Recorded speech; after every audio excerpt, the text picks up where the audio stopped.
අපෝ credit card එකකින්ද දන්නේ මම ළඟදී පේමන්ට් එකකුත් කළානේ. ප්‍රශ්නයක් වෙන්නේ කොහමද? ඒ ගෙවලත් පෙනල්ටි ඉන්ට්‍රස්ට් වදිනවද? මේකෙන් ගැලවෙන්නේ කොහමද? නිකන් මගේ කාඩ් කුඩු වෙන එක විතරයි වෙන්නේ. මොකටද හොඳට තියෙන කාඩ් එක කුඩු කරගන්නේ? දැන් People's Bank Balance Transfer පහසුකම තියෙන්නේ කාඩ් එක බේර ගන්න. ඔබගේ වෙනත් ක්‍රෙඩිට් කාඩ් පතක ශේෂයක් People's Bank ක්‍රෙඩිට් කාඩ් පතට මාරු කර අඩුම පොලි අනුපාතයට තේ මාසික වාරික වශයෙන් පහසුවෙන් ගෙවන්න. වැඩි විස්තර www.peoplesbank.lk වෙබ් අඩවියෙන්. ප්‍රවෘත්ති ප්‍රකාශය තව ස්වල්ප වේලාවක. ඔබගේ වෙනත් ක්‍රෙඩිට් කාඩ් පතක ශේෂයක් People's Bank ක්‍රෙඩිට් කාඩ් පතට මාරු කර මාසික වාරික වශයෙන් ගෙවන්න. මේ ශ්‍රී ලංකා ගුවන් විදුලි සංස්ථාවයි.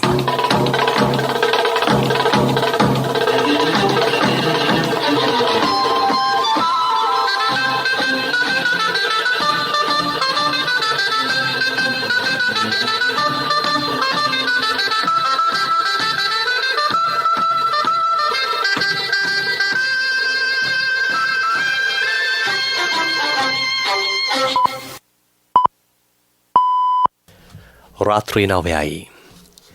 මේ ශ්‍රී ලංකා ගුවන් විදුලි සංස්ථාවයි. මෙන්න ප්‍රවෘත්ති. සංස්කරණය මොහාන් පෙරේරා. ප්‍රකාශය සංජය මදුසංක මුතුමුණි. බස්නාහිරින් පිටවීම තහනම්. බස්නාහිරට පැන වූ නීතියත් සමග දුම්රිය ධාවනය වන ආකාරය ශ්‍රී ලංකා දුම්රිය සේවය පැහැදිලි කරයි. මෙරට කොවිඩ් ආසයිතුවන්ගේ සංඛ්‍යාව 15000 ඉක්මවයි. 45 වෙනි කොවිඩ් මරණයත් වාර්තා. නිවාස ව්‍යාපෘති රැසක් එකවර ආරම්භීමට ජනපතිගෙන් උපදෙස්. අගමැති පොතුවිල් ඓතිහාසික මුහුදු මහ විහාරයේ නිරීක්ෂණයක. මේ මාස ගොවි හා දීවර විශ්‍රාමයට උපගෙවීම තැපැල් කාර්යාල 4000කදී.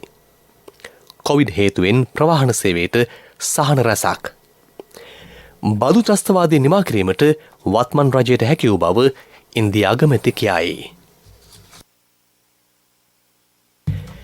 මේ මොහොතේ සිට ලබන ඉරිදා මධ්‍යම රාත්‍රියතෙක් කිසිදු පුද්ගලයෙකුට බස්නාහිර පළාතෙන් පිටතට සංචරණය කිරීම තහනම් කර ඇති බව කොවිඩ්-19 පැතිරීම වැළැක්වීමේ ජාතික ක්‍රියාන්විත මධ්‍යස්ථානය පවසයි. කෙසේ වෙතත් පිටපළාත් වලින් බස්නාහිර පළාතට පැමිණීමට අවසර ඇතැයි එම මධ්‍යස්ථානයේ ප්‍රධානී යුද හමුදාපති ශවීන්ද්‍ර සිල්වා මහතා පවසයි. බස්නාහිර පළාතේ සිටින ජනතාවට බස්නාහිර පළාතෙන් පිටත් වීමට අනෙකුත් පළාත් වලට යාමට හැකියාවක් නැහැ. ඒ අනුව 15 වෙනිදා ඉරිදා මධ්‍යම රාත්‍රිය දක්වා බස්නාහිර පළාතේ සිටිනාරුන්ට වෙනත් පළාත් වලට ගමන් කිරීම සම්පූර්ණයෙන් තහනම් කරලා තිබෙනවා. තවත් කොවිඩ් ආසාදිතයෝ 309 දෙනෙක් හඳුනා ගැනීමති.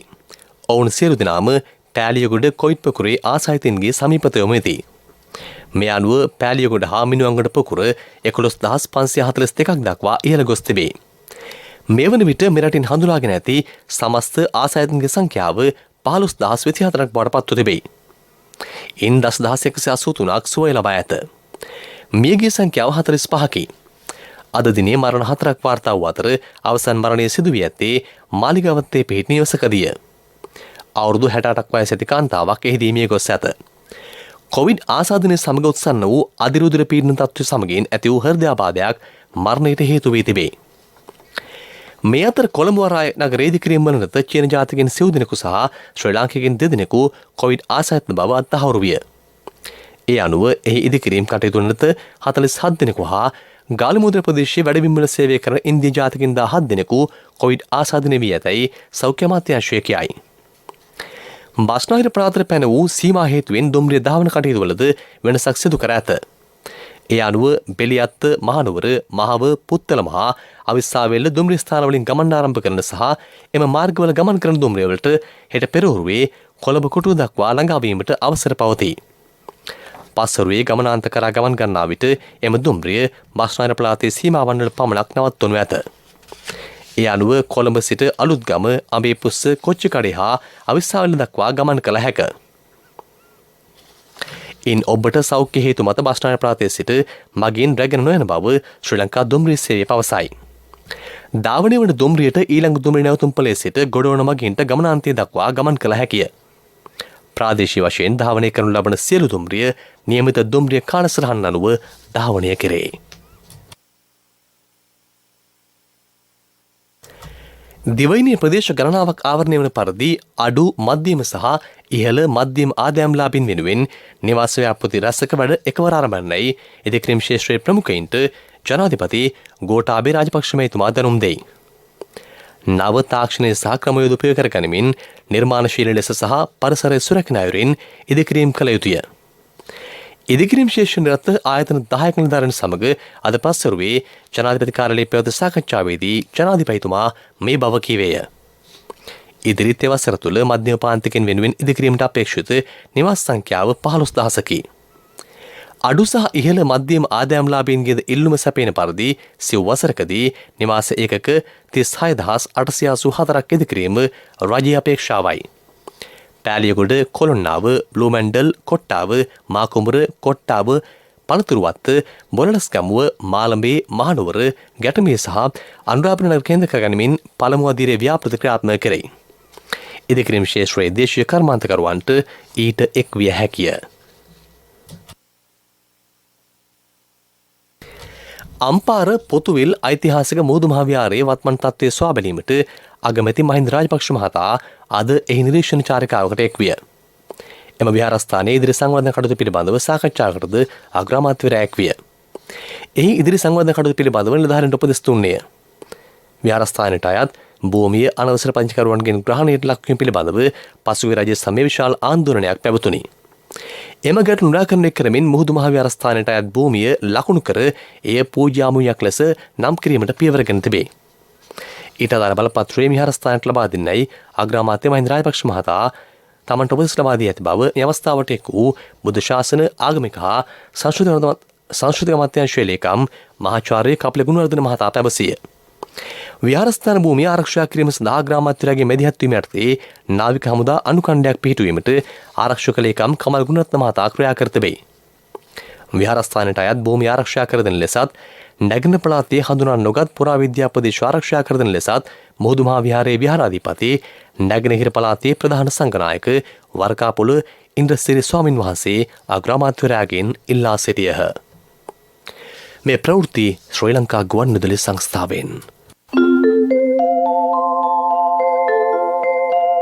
ඔබගේ වෙනත් ක්‍රෙඩිට් කාඩ් පතක ශේෂයක් පීපල්ස් බැංක් ක්‍රෙඩිට් කාඩ් පතට මාරු කර මාසික වාරික වශයෙන් ගෙවන්න.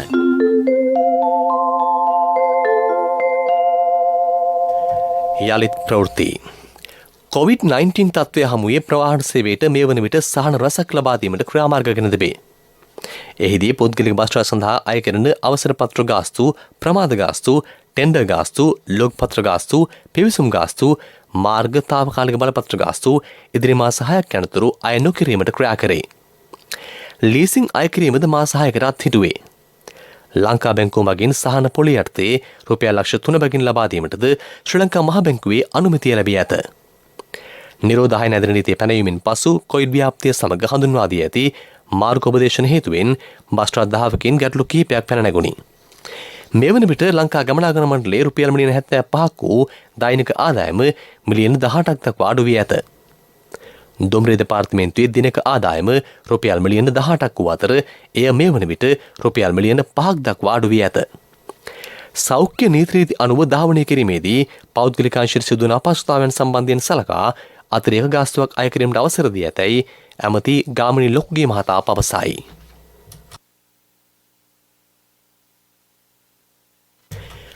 කොවිඩ් පැතිරීම පාලනය කිරීම සඳහා තවදුරටත් ගත යුතු විශේෂිත ක්‍රියාමාර්ග පිළිබඳව තීන්දුව తీරන ගැනීම සඳහා සෞඛ්‍ය අමාත්‍යාංශයේ විශේෂ ක්‍රියාකාරී කාර්යසාධන සමාලෝචන කමිටුව අද සෞඛ්‍ය අමාත්‍යාංශයේදී රැස්වෙනි.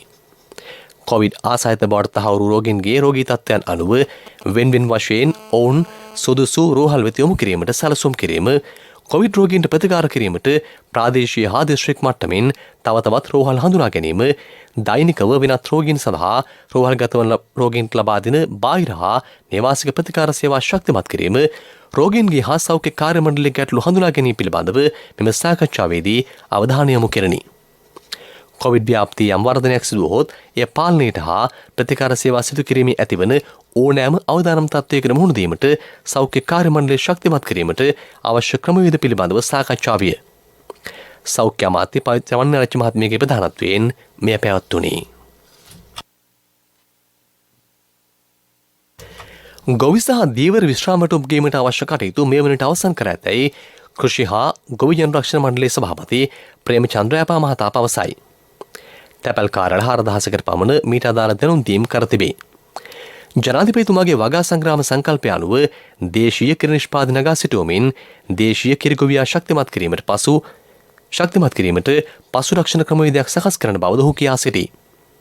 එහිදී ගවමඩු සකස් කිරීම, කිරිදෙනු ලබා ගැනීම සහ යන්ත්‍ර ලබා ගැනීමට ණය මුදලක් පිරිනැමේ. ගෙවතුව ගවඩසනහන්ටද රක්ෂණ ක්‍රමයක් හඳුන්වා දුන් බව ඔහු කියයි. උසස් තත්ත්වයේ බීජ නිෂ්පාදනය කරන ගොවීන්ට එම තවාන සිදු කිරීමට සහ ක්‍රොමී හානි සඳහාද රක්ෂණාවරණයක් සැලසුම් කරමින් පවතී. අපෙන් ලබා ගන්න රක්ෂණ ඔප්පුව අපයක් ලෙස ඕනෑම බැංකුවක් සමග කටයුතු කරන්නට සූදානම්. නමුත් විශේෂයෙන්ම අපි ලංකා බැංකුව, මහජන බැංකුව, ඒ වගේම ගොවි ජන බැංකුව සමග එකතු වෙලා මේ වැඩ පිළිවෙල කරගෙන බලාපොරොත්තු වෙනවා. අපි විශේෂයෙන්ම ගොවි ජන සංවර්ධන දෙපාර්තමේන්තුව ගොවීන්ට බොහොම සමීප ආයතනයක් නිසා මේ ගොවි ජන බැංකුවත් සමග විශේෂ සැලසුම් සකස් කරමින් පවතිනවා මේ දවස්වල ගොවීන්ට රක්ෂණ ආවරණය ඒ හරහා සැපයන්න. මොකද ගොවියට ඉතාම ළඟ සමීප ආයතනයක් ගොවි ජන සේවා මධ්‍යස්ථාන එතෙන්ට ගොවීන් ගොනු කිරීමේ වැඩ පිළිවෙලකුත් ගොවි ජන සංවර්ධන ගුණසාර ජනරාල්තුමා සමග සාකච්ඡා කරමින් පවතිනවා. කොවිඩ් ආසාදිතයම හේතුවෙන් මේ යන මුස්ලිම් ජාතිකයන්ගේ අවසන් කටයුතු සිදු කිරීම සම්බන්ධයෙන් මේ වන විට සංවාදයක් ගොඩනැගී තිබේ. මේ පිළිබඳව අස්තැක් වූ පාර්ලිමේන්තු මන්ත්‍රී කබීර් හෂීම් මහතා පැවසුවේ ඒ සම්බන්ධයෙන් සුදුසු තීරණයක් ආණ්ඩුව ගනු ඇතැයි විශ්වාස කරන බවයි.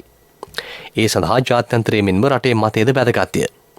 රජය පත්කර ඇති කමිටුවේ වාර්තාව අනුව සහ ලෝක සෞඛ්‍ය සංවිධාන නීති රීතිවලට අනුව එම කටයුතු සිදු කිරීමට විරෝධයක් නැතැයි ඔහු කියයි. අපේ මතය නෙවෙයි වැදගත් වෙන්නේ ජාත්‍යන්තරයේ රටේ මතයක් තියෙනවා. මම හිතන්නේ ආණ්ඩුවේ කමිටුවක් පත් කරලා තියෙනවා. ඒගොල්ලෝ ඒ කමිටුව වාර්තාව නිකුත් කරනවා කියලා තියෙනවා. ලෝක සෞඛ්‍ය සංවිධානයේ නීති රීති තියෙනවා. ඒ නීති රීති හැම රටකටම බලපානවා. ඒ වගේම හැම ආගමකම තමන්ගේ අනන්‍යතාවය තියෙනවා. ඒ ඔක්කොම ගරු කරලා සුදුසු තීරණයක් ආණ්ඩුව ගනිවි කියලා අපි විශ්වාස කරනවා. ශ්‍රී ලංකා ගුවන්විදුලි සංස්ථාව දිවයින පුරා විහෙර විහාරස්ථානවල සංවිධානය කරන මහානුභාව සම්පන්න රතන සූත්‍ර සජ්ජායනය කිරීම හෙට දිවුලපිටිය උල්ලලපොළ ශ්‍රී සුගතවනාරාම පිරිවෙන් පුරාණ විහාරස්ථානයේදී සිදු කෙරේ. එම රතන සූත්‍ර සජ්ජායනය ශ්‍රී ලංකා ගුවන්විදුලි සංස්ථාවේ වෙළඳ සේවය සිටි FM සහ සියලු ප්‍රාදේශීය සේවා ඔස්සේ ප්‍රචාරය කරේ. මේ සම්බන්ධයෙන් අදහස් දක්වන දිවුලපිටිය උල්ලලපොළ ශ්‍රී සුගතවනාරාම පිරිවෙන් පුරාණ විහාරස්ථානය ඇතුළු පංචමහා විහාරාධිපති බස්නාහිර පළාතේ උපප්‍රධාන සංඝනායක පූජ්‍ය විමලකීර්ති ශ්‍රී බෝධිසීහ වැල්ලැවේ ශ්‍රී චන්දානන්ද ස්වාමින් වහන්සේ.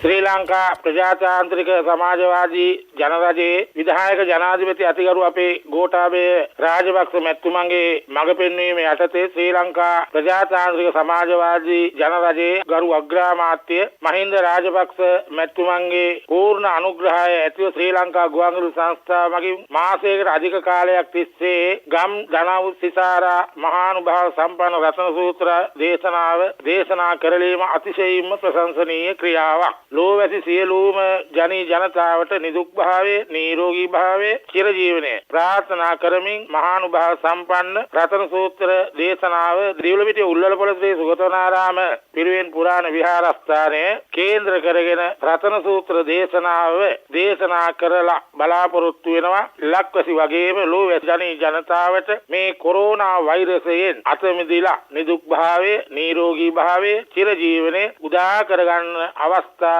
උදා වේවායි කියා ප්‍රාර්ථනා කරනවා. නිකවැරටි නගර ප්‍රදේශයට අද පස්වරිය බලපෑ තද සුළං හේතුවෙන් නිවාස 30කට වැඩි සංඛ්‍යාවකට අලාභහානි සිදුව තිබේ. මාර්ග කිහිපයක්ම ගස් වැටීම හේතුවෙන් අවහිරී තිබූ අතර ඒවා දැන් යථාර්ථයට පත් කර ඇතැයි ආපදා කළමනාකරණ මධ්‍යස්ථානයේ කුරුණෑගල දිස්ත්‍රික් සහකාර අධ්‍යක්ෂ විරාජ් දිසානායක මහතා පවසයි. කැඩුණු නිවාස යථාර්ථයට පත් කිරීම හෙට පෙරවරුවේ ආරම්භ කෙරේ.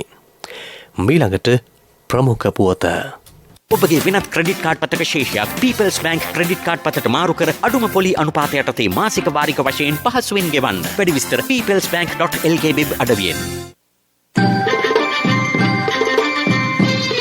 ප්‍රමුඛ පුවත ඔබ වෙත ගෙනෙන්නේ සිද්ධාලේප ලක්වියාව. මේ වන විට කොළඹ දිස්ත්‍රික්කයේ නිරෝධායන වන පවුල් සංඛ්‍යාව 9520ක් බව කොළඹ දිස්ත්‍රික් ලේකම් ප්‍රදීප් යසරත්න මහතා පවසයි. අද පෙරවරු වන විට ඔවුන්ගෙන් පවුල් 9316කට රුපියල් 10000 ආහාර සලාකය ලබා දී ඇතැයි ඔහු කියයි. කොළඹ නගරයේ හුදකලා කරලා තියෙන මහල් නිවාස ඒ කියන්නේ සියපත් සෙවන සිරිසර උයන සත්සිරු සෙවන මෙච්චවන මුවදොර උයන සම්මන්ත්‍රණපුර මාලිකාවත කියන මහල් නිවාසයත් මොරටුව ප්‍රාදේශීය කොට්ටාසේ සවිරපුරේ කියන මහල් නිවාස වලත් කොළඹ බොරැල්ල පොලිස් නිවාස 63කුත් මුළු එකතුව 8469ක් පවුල් මේ මහල් නිවාස ආශ්‍රිතව නිරෝධනයට ලක් කරලා තිනවා. ඒ පවුල් වලුත් මේ වෙනකොට අපිට වාර්තා විමනුව මහජන සෞඛ්‍ය පරීක්ෂකවරුන් සහ පොලිසිය මගින් වාර්තා කිරීමට පවුල් 4321කට අපි මේ වෙනකොටත් සහන ලබා දීලා තිනවා. ඒ ආහාර සලාකය ලබා දීමේ කටයුතු කරලා තිනවා. ඉදිරි දින දෙකේදීත් ඒ ආහාර සලාකය සතුට හරහා ලබා දීමට මේ වෙනකොට සියලු කටයුතු සූදානම් කරලා තිනවා. ඊට අමතරව රුපියල් 5000 දීමනා ලබා ගැනීමට 4,55,000කට වැඩි පිරිසක් සුදුසුකම් ලබා සිටිති. එයින් 1,24,000කට වැඩි පිරිසකට අද පෙරවරු වන විට එම දීමනා ලබා දී තිබේ. මෙම කටයුතු හේතුවෙන් මහා භාණ්ඩාගාරය රුපියල් මිලියන 2407ක් ප්‍රතිපාදන ලෙස සපයා තිබේ. ප්‍රමුඛ පුවත් ඔබ වෙත ගෙන ආවේ සිද්ධාලේප ලක්වියාව. ශක්ති හඬ අවධානය පිණිසයි. මෙන්න පුතේ ආර්ය කිරි කිසිදු අමතර ආදේශයකින් තොරව ලැබෙන පිරිසිදු එළකිරිවල ස්වාභාවික උකු බව නිසා ආර්ය කිරිවලට පවුලේ කවුරුත් හරිම කැමති. එල්ලකිරි ආර්ය කිරි. පිටකටුව මැනින් වෙළඳපොළ තාවකාලිකව රාජ්‍ය ඉංජිනේරු සංස්ථා ගොඩනැගිල්ල වෙත රැගෙන යාමට තීරණය කර තිබේ. ලබන සවුදා සිට එම වෙළඳපොළ එහි ආරම්භ කෙරෙයි. තොගැලදාමට පමණක් එය විවෘත වේ.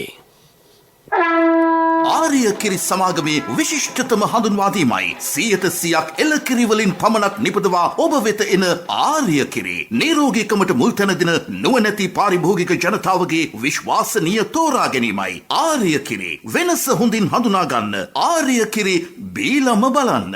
එල්ලකිරි ආර්ය කිරි. ලෝක ප්‍රවෘත්ති බදු ත්‍රස්තවාදය නිමා කිරීම රටේ ප්‍රධාන අරමුණ බව ඉන්දියා ග්‍රාමාත්‍ය නරේන්ද්‍ර මෝදි මහතා පවසයි. ගෙවුණු වසර 6කදී සිදු කළ බදු ප්‍රතිසංස්කරණ එහි විනිවිදභාවයට හේතු වී ඇත. එබැවින් බදු ගෙවන්නන්ගේ අයිතිවාසිකම් සහ වගකීම් වෙනුවෙන් පෙනී සිටි රටවල් කිහිපය අතරට ඉන්දියාව එක්ව සිටින බව ඔහු පෙන්වා දෙයි. බදු ත්‍රස්තවාදය ඉකුත් ආණ්ඩුවල විශාල සිට පැවතුණි. ඉන් රටට ආයෝජන කළ යාමක් සිදු නොවිය. වත්මන් රජයේ ජයග්‍රහණයට හේතුව බදු ත්‍රස්තවාදය නිමා කිරීම බව ඔහු පෙන්වා දුන්නේය. පිරසර සංවර්ධනයක පුවත් සම්පින්ඩනය සංවර්ධන පුවත් ඔබ වෙත ගෙන එන්නේ. අර ලියුම් බලන්න පුතේ රත්නපුරේ ලොකෝම්මල එනවලු. අද හරි කොහොමත් අපි හාල් ටිකක් වැඩිපුර ලිප තියෙනවනේ. අපේ මිනිස්සු හැමදාම අනුන් ගැන හිතලා තියෙනව නේද? අපි මංචි සුපර් ක්‍රීම් ක්‍රැකර් ගන්නෙත් අපිටම විතරක් නෙවෙයි. දීගවාපී චෛත්‍යයේ ප්‍රතිසංස්කරණ කටයුතු ආරම්භයි. ආගමැති මහින්ද රාජපක්ෂ මහතා අද ඒ සඳහා එක් විය. එම චෛත්‍යයේ චූඩාමාණිකය කොත්වහන්සේ සහ විහාරගය නා උයන ආරණ්‍ය සේනාසනයේ ප්‍රධාන සංඝනායක පූජ්‍ය අඟුල්ගමුවේ අරියනන්ද ස්වාමින් වහන්සේගේ අනුශාසනා පරිදි නා උයන මහා භාරකාර මණ්ඩලයේ ධන පරිත්‍යාගයෙන් ඉදිකෙරේ. ඒ සඳහා රුපියල් මිලියන 76ක චෙක්පත අද අග්‍රාමාත්‍යවරයාට බාර දීම සිදු කෙරිණි. පූජා භූමිය අලංකාර කිරීම සඳහා ගස් සිටීමේ ව්‍යාපෘතියක්ද සිදු කෙරේ. ගෙදරක වැඩිපුර කාමරයක් හදන්නේ ගෙදර අයටම නෙවෙයි. වාහනයක් ගන්නකොට කට්ටියක් එක්ක යන්න පුළුවන්ද කියලායි තාත්තලා හිතන්නේ. උදේ බත් එක බඳිනකොටත් අම්මලා අනිවාර්යෙන් අහනවා අද කී දෙනෙක් විතර ඉන්නේද පුතේ? අපේ මිනිස්සු හැමදාම අනුන් ගැන හිතලා තියෙනව නේද? අපි මංචි සුපර් ක්‍රීම් ක්‍රැකර් ගන්නෙත් අපිටම විතරක් නෙවෙයි. Munchee super cream cracker. Super කියන්නේ නිකන් නෙවෙයි. ක්‍රීඩා පුවත් නවසිලන්තීය තරඟ සංචාරක නිරත වන බටහිර ඉන්දිය කොදෝපිල එරටදී නිරෝධාරණ නීති උල්ලංඝනය කිරීම හේතුවෙන් ඔවුන්ගේ පුහුණුවීම් තහනම් කර තිබේ. බටහිර ඉන්දිය කොදෝපිල මේ වන විට නවසිලන්තයේ ක්‍රයිස්ට්චර්ච්හි ලෙන්කොයින් විශ්වවිද්‍යාලයේ ක්‍රීඩා පුහුණු මධ්‍යස්ථානයේ නැවතී සිටි. එම පිළ නවසිලන්තයේ දින 14ක් නිරෝධාරණයට ලක් විය. ඉන්දිය ප්‍රීමියර් ලීග් ක්‍රිකට් තරඟාවලියේදී දැක් වූ දක්ෂතා හේතුවෙන් ඉන්දීය ඕවර් 20 නායකත්වයට වඩාත් සුදුසා රෝහිත් ශර්මා බව ඉන්දීය හිටපු ක්‍රිකට් ක්‍රීඩකයෝ කිහිප දිනක් පවසති. ඉන්දිය ප්‍රීමියර් ලීග් ක්‍රිකට් තරඟාවලියේ වසර 8ක් නායකයෙකු ලෙස ක්‍රියා කළ විරාත් කෝලිට මේ දක්වා කුසලානයක් දිනා ගැනීමට නොහැකි වී තිබේ.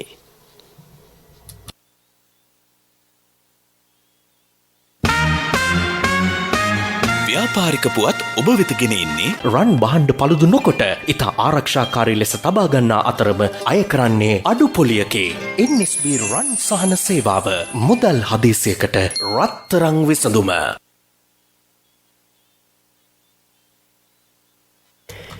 පැලවත්ත කිරිසමාගම නව කාබනික පොහොර විශේෂයක් වෙළඳපළට හඳුන්වා දීමට යයි. ඉහළම තත්ත්වයේ නිෂ්පාදනයක් ලෙස පැලවත්ත කාබනික පොහොර ලෙස එළි දැක්වේ. වඩාත් විද්‍යානුකූලව මේ පොහොර නිෂ්පාදනය කරන බව එම ආයතනයේ ගොවිබල කටයුතු පිළිබඳ කළමනාකාර චමිලා රාජපක්ෂ මහත්මිය පවසයි. මෙම පොහොර ඉදිරියේදී දිවයින පුරා බෙදා හරින අතර දැනට බස්නාහිර පළාතේ පැලවත්ත කිරි අලුවිසල් වලින් මිලදී ගත හැකිය. ව්‍යාපාරික පුවත් ඔබ වෙත ගෙනාවේ මේ අලුත් ඕඩරේ සෑහෙන විශාලයි. දැන් ඉඳන් වැඩ ටික ඉක්මන් කරන්න. ඊ ටික ලැබුණොත් අපි බඩු ටික දෙන්න. ලොරි ඇවිල්ලා. තව 60000ක් අඩුයි. හරි. මම පරක්කු වෙනතු ගෙනත් දෙන්න. NSB එකට යන්න වෙනවා. තාත්තට සල්ලි හදිස්සියක්. ඔබේ රන් බහන්ඩවල වටිනාකම වෙළඳපළ අගයට වඩා බොහෝ වැඩි බව අප දනිමු. ඒ නිසාම රන් බහන්ඩ පළුදු නොකොට ඉතා ආරක්ෂාකාරී ලෙස තබා ගන්නා අතරම අය කරන්නේ අඩු පොලියකේ NSB රන් සහන සේවාව මුදල් හදිසියකට රත්තරන් විසඳුම.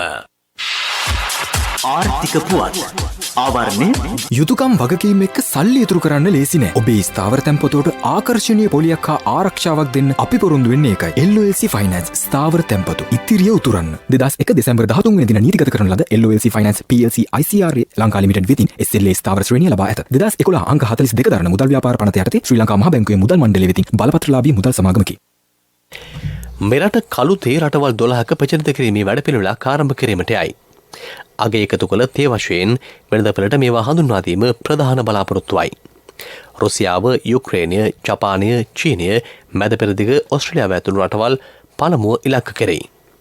ඉදිරි වසර දෙකේදී තේ කර්මාන්තයේ ප්‍රවර්ධනය සඳහා ජාත්‍යන්තර වශයෙන් වැඩසටහන් රැසක් සිදු කිරීම රජයේ බලාපොරොත්තුවයි.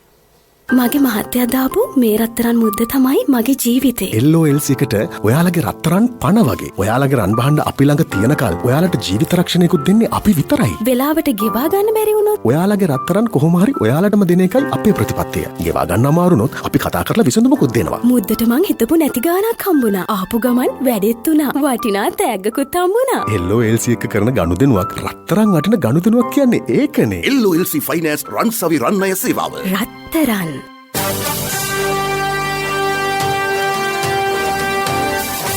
කාලගුණ වාර්තාව.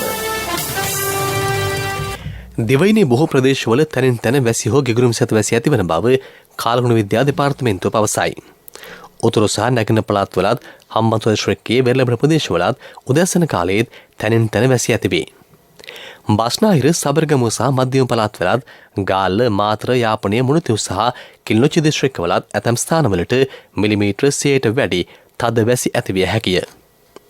ගිගුරුම් සැත වැසි ඇතිවීමත් සමග තාවකාලික සුළං වාර්තා වන බවද එම දෙපාර්තමේන්තුව පවසයි. අකුණු වගින් සිදුවන අනතුරු අවම කරගෙන අවශ්‍ය පියවර ගන්නා ලෙස ජනතාවගෙන් කාරුණිකව ඉල්ලා සිටිනු ලැබේ. ප්‍රවෘත්ති අවසන් කිරීමට යලි සිරස්තල. බස්නාහිරින් පිටවීම තහනම්.